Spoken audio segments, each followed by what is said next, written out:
Trish Robichaud here from MS Relief with Dawn Silverstein, our partner here, and Dawn is my intrinsic nutrition and health coach, and we're here to do another episode of Weight Loss for Wellness. Hi Dawn, good to see you. Hey Trish, how you doing? I'm good. Good. Yeah. This week has been better than last week. Good. Been good. Feeling good. No dark days depression-wise, which is good. That's always helpful. That's always helpful. And got a fair bit of work done this week. When on my weigh-in last weekend, I actually gained like 0.6 of a pound. Yeah, we don't. But you know what? That you don't count that. That doesn't. Yeah. So I actually didn't even post about it on Facebook because you know, I knew I was going to comment on it today. I know that when you have to lose the amount of weight that I have to lose, you're all over the map at times. Yes, right? Definitely. There's going to be, over the course of, a year of eating healthy, it's entirely possible for me to, over the course of 1 month during that year to put on 5 pounds. Like that's, I think it's important too for people to realize that that's normal for everyone. Your body is not a stagnant thing. It's affected by food, the weather, sleep, so salt. Yeah. So, just a half of a pound, it could be, if you're getting a half of a pound every time you're weighing in, okay, you need to re-examine what's going on. But if you're having a general downward trend and you have a half pound bounce up, it's really not a concern. Sometimes it's really just your body readjusting also to what maybe a new level of food that you're eating or a new kind of food that you're eating. Maybe you were a little dehydrated previously and now you're more hydrated. So it's it's not something we need to get undone about. It's certainly something I encourage people to not latch onto too much, because it's really more important is how you're feeling otherwise and how your clothes are fitting, what's your energy like, and where's your mind at about everything too. I'm not the least bit discouraged by that at all. Good. I'm still doing my weights 3-4 times a week. And Good. So that means I'm rebuilding muscle, right? Yeah, let's talk about the homework that you had and where things stand. So you are still doing the appetite awareness form? I am. I'm getting a lot out of that, like very much Good. so. And even because I'm really focusing on raising my awareness around my appetite and what's going on with me when I'm eating. Good. That it isn't just now about what I'm writing down afterwards on the form. It's while I'm deciding what to eat, while I'm actually preparing what I'm eating, while I'm putting it in my mouth, while I'm chewing, while I'm swallowing. I'm trying to focus. Now, I'm not saying I'm being 100% diligent of every morsel of food, but that would be a little excessive. Yeah. Well, that's kind of my life, excessive me. Right? It's an all or nothing. Yeah. I'm an all or nothing kind of gal. But I am spending a lot more time thinking, like making conscious choices, and not just the conscious choices, but like looking really authentically at my motives. That's awesome. And how is that different than the plans if you have followed in the past? The plans in the past were all about the food. Right. Whereas this time around, it's got nothing to do with the food. Right. I mean, certainly, the food choices that I'm making are a direct reflection of where my brain is at. Right. But for the most part, I've been making healthy choices.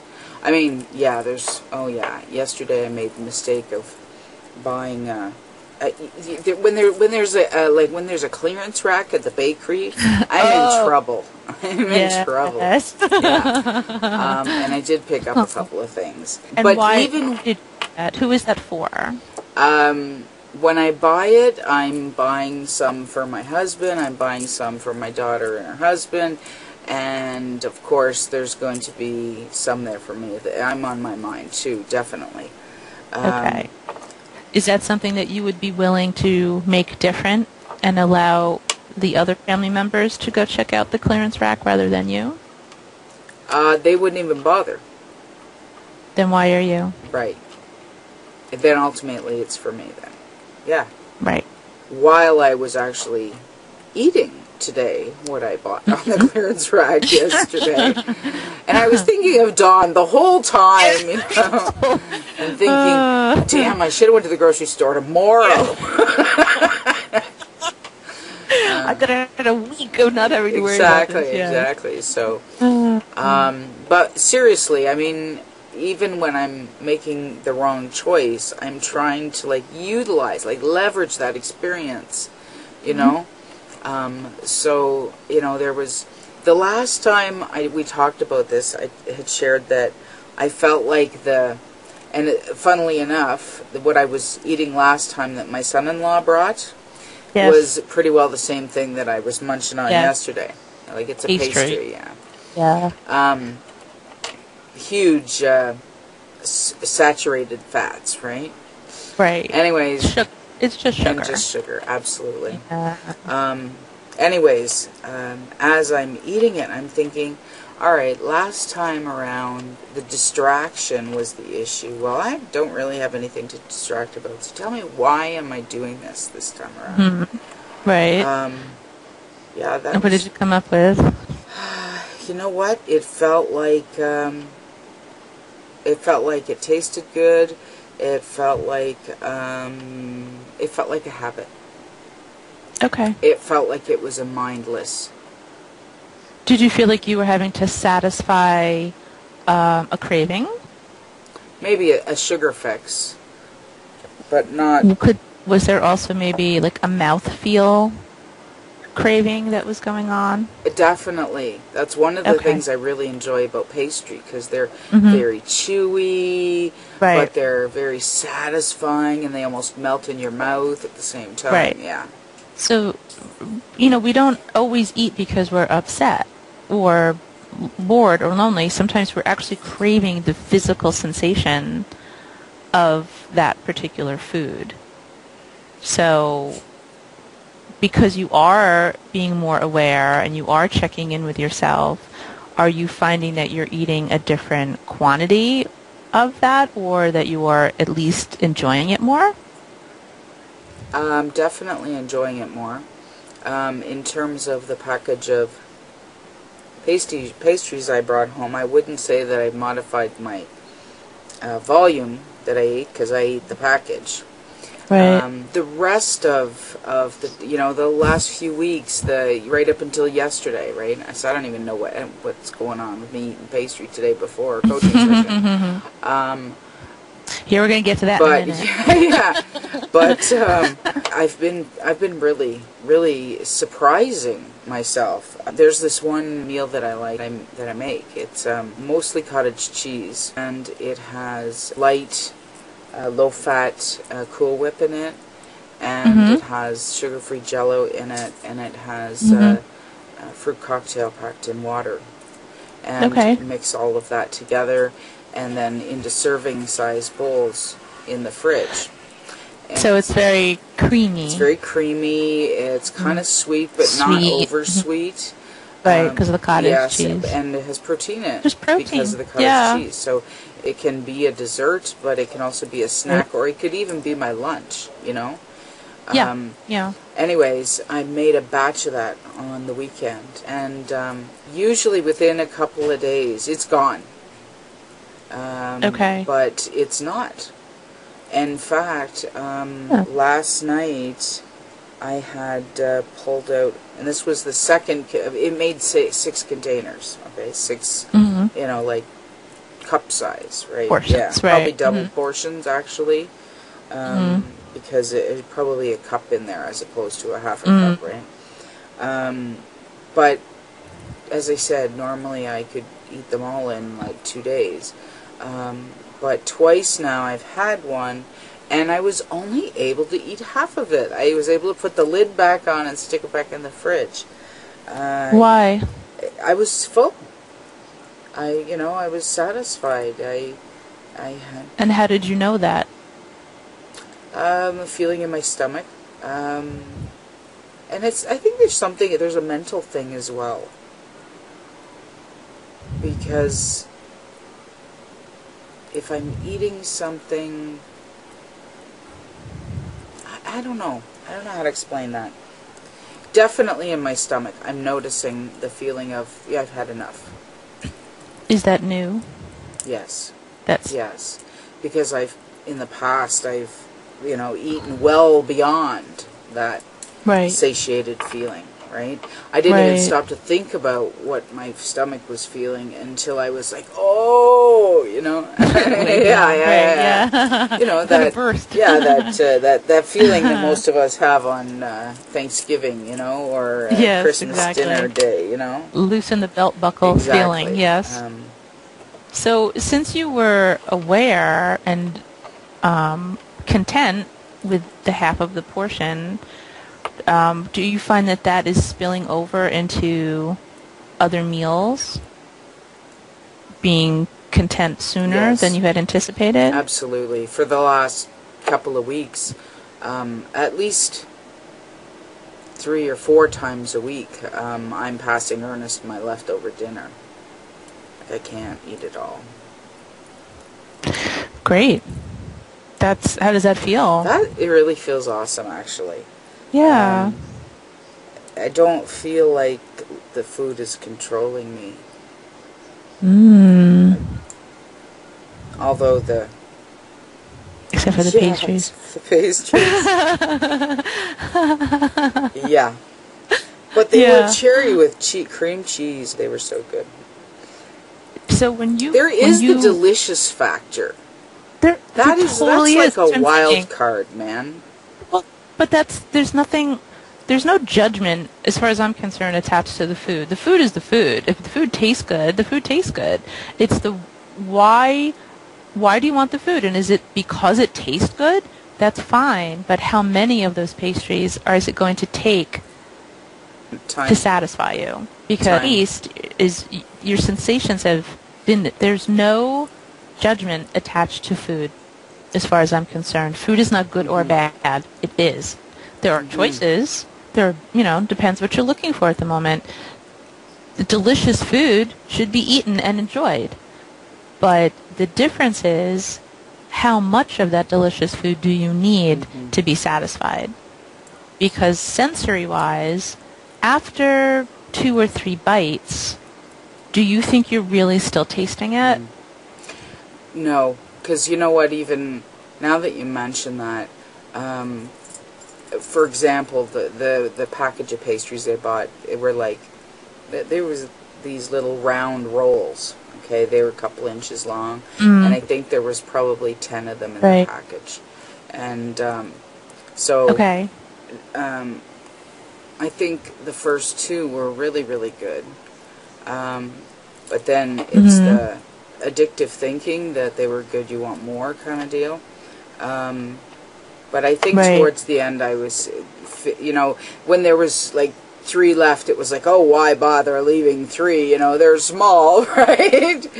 And so, I may as well just get them out of the house, and then I don't have them here tomorrow, right? Right, because the calories wouldn't count if you eat them tomorrow. You might as well And I don't want to blow tomorrow, right? There's the all or nothing thinking. Okay, there's exactly. And I'm not going to say to you don't ever eat pastry again, because I don't think that's realistic, and I don't think it's necessary. However, there are a few things you could be asking yourself, in addition to the appetite aspect of it, is how is this serving me? How is this serving my goals? How is this serving my energy right now? How am I going to feel after? And if some of those answers are, I'm going to feel good because I like the way this tastes, that's fine. But how many of them do you need to feel good? What would you think about when you brought that package home, dividing it immediately and putting half of it away? Okay. Stick it in the well, freezer. I think my safest approach is just to not bring home pastry. But I agree. I agree with you that there Never. needs to be an alternate somewhere in between. Right. Because I'd like to get you away from the all or nothing mentality. You know, if I said to you, don't bring pastry in the house, you know, I've explained this to you before. I don't run this like a boot camp. You have to come to these realizations on your own. You have to implement the changes. So if I say to you, don't bring those in the house, you'll probably do it and not tell me. Well, So there'd be a week where you would just do it and not tell well, me. especially if it was like 3 days ago, then I might not tell you. But it's really hard not to tell you when it happened today, right? Yeah. Guilty child. Eat cookies. So instead, this is, you know, to modify the behavior, which is really what we're going for here, is to modify your behavior and your relationship to food, right? Wow, I just had a huge You know, aha. why? Yes, because Yes. if I was to tell myself, even though I know you wouldn't tell me, if I was to tell myself just not to bring pastry home anymore, that would be supporting the all or nothing thinking.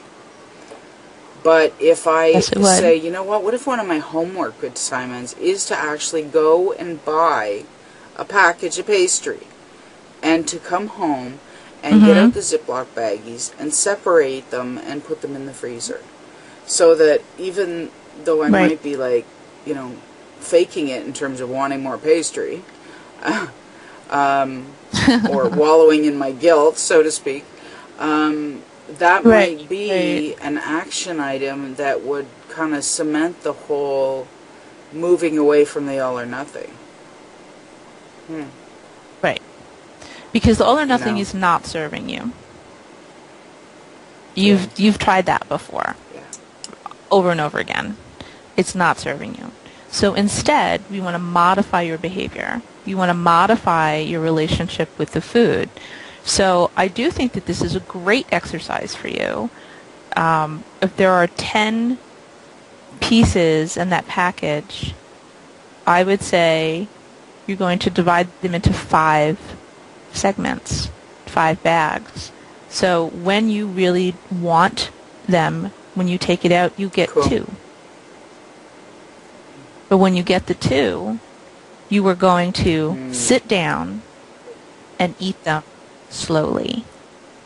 You're not going to stand in the kitchen. You're not going to eat them frozen. There's another key condition. Yeah. I know the tricks. You're like, just stand at the freezer and keep opening the door and like take a bite and put it back. No. So, no. It doesn't work that way. So, what's coming up for you when we talk about doing it that way? I'm encouraged. Yeah. Great. Yeah. That's great. I just discovered the purpose for my binge relapse this afternoon. Yeah, subject of conversation. Yeah. No, that's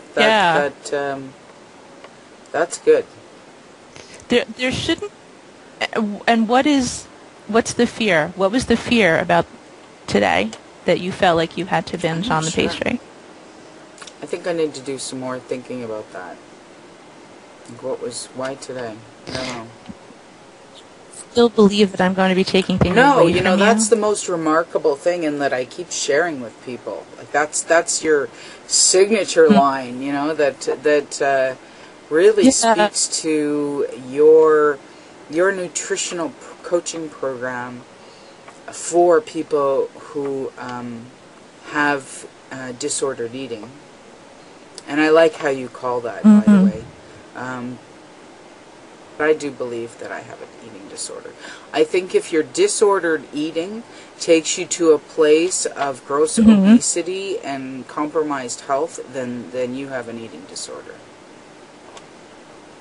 Well, there's an emotional component there that could benefit from some professional help. Your health, right? And that's the biggest piece for me, right? Because you can be what is considered to be a healthy weight, or even thin. Well, that's what Linda talks about. And have disordered eating.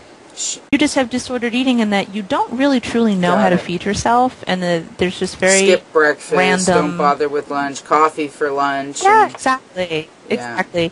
Never eat a vegetable, right, live on caffeine and sugar, eat a meal a day. It's disordered. It's, there's no rhyme or reason to it.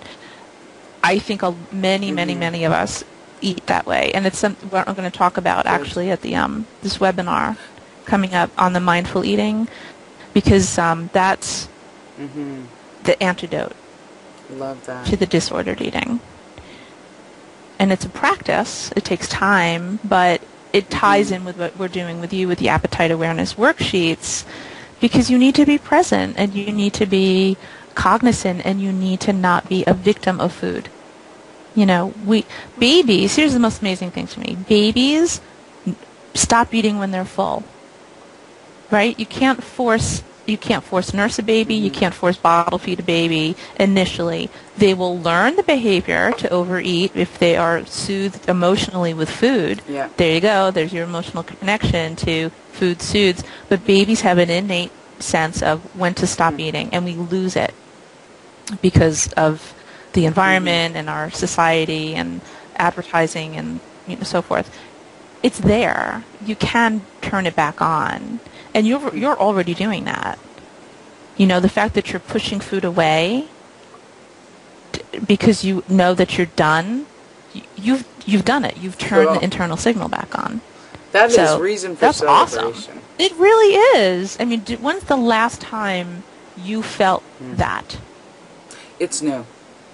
I'm sure that I've felt it before in my life, but probably so seldom and infrequent that it didn't really mean anything to me. Or maybe you didn't trust it. Or maybe I didn't care. Hey, well, call a spade a spade, right? Yeah. Totally. If the food is serving you in another way, it doesn't matter that you're not hungry. For me that has nothing to do with it. Passing on or pushing away before the plate is empty, for me to be doing that pretty consistently, 3, 4, 5 times a week, that does mean a great deal. I didn't think about it that way. That's really, really cool. So clearly you need to continue doing that, because the more time goes on, the more will be revealed to you about how you eat and why. So that it's just, it's like the tip of the iceberg, really. It's not something you have to do forever, but it really does take a while to cement that. And I am going to absolutely keep working on the appetite awareness. Even when I don't have time to write it down, it'll be up here. The writing it down is just to create a new habit. So the goal is so that this will just become the new way that you eat. And it's not always going to be about writing it down. Awesome. I'm thrilled. I think that's an amazing, a lot of progress in a very short period of time, because it's only been like 2 weeks, about 2 weeks, a little bit more, that you're doing those sheets.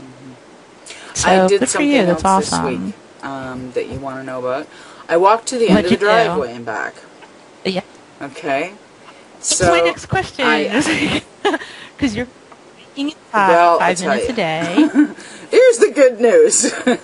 Yeah, okay. Okay, yeah. Okay, so that was a no. And I was thinking about this today. The good news is I did it once this week. Okay?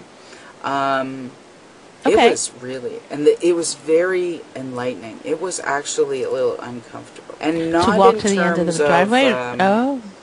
Uncomfortable as in my physical ability. It was uncomfortable in being in that much open space. And when I felt that discomfort, I realized why last week you told me that walking to the back of the yard is not the same thing as walking to the end of the driveway. Because I walk to the back of the yard several times a week to go hang out with Ernest when he's doing some yard work or whatever, right? But walking to the end of the driveway, had I been going to pick up the newspaper or the recycle bin or something like that, it wouldn't have meant the same thing to me. But as I was walking out to the end of the driveway with the vision of future, stepping out into the road and actually walking around the block, it was a little emotionally, I'm not saying I broke down in tears and it fell apart in the driveway. Charged. But it was very but it was emotionally charged. for me. Yeah. So. Yeah. Yeah. That's the beginning. It was the beginning of your journey to your initial goal. Yeah. That's clearly that's a lot. It was opening a crack in a door to a place where I don't have an existing comfort zone. All right. So my goal this week was to do it twice. Like, it might take me a month to be doing it 3 times a week. Okay. But well, it's May, and your goal is for July. So, what we might want to do is really back our way in and make a schedule of how many times a week you need to reach certain goals, because you're not going to just one day jump off from the end of the driveway and walk around the block. No, this is you're in training. Okay. You're in training to reach that goal. So, but I'm thrilled, and I'm actually really glad that it had a strong effect on you, because that means that goal really means something. Yeah. You know, if it was super easy, then I would question it and say, well, right, and how attached are you to the outcome? Because if it was easy, then it's not going to help keep you focused.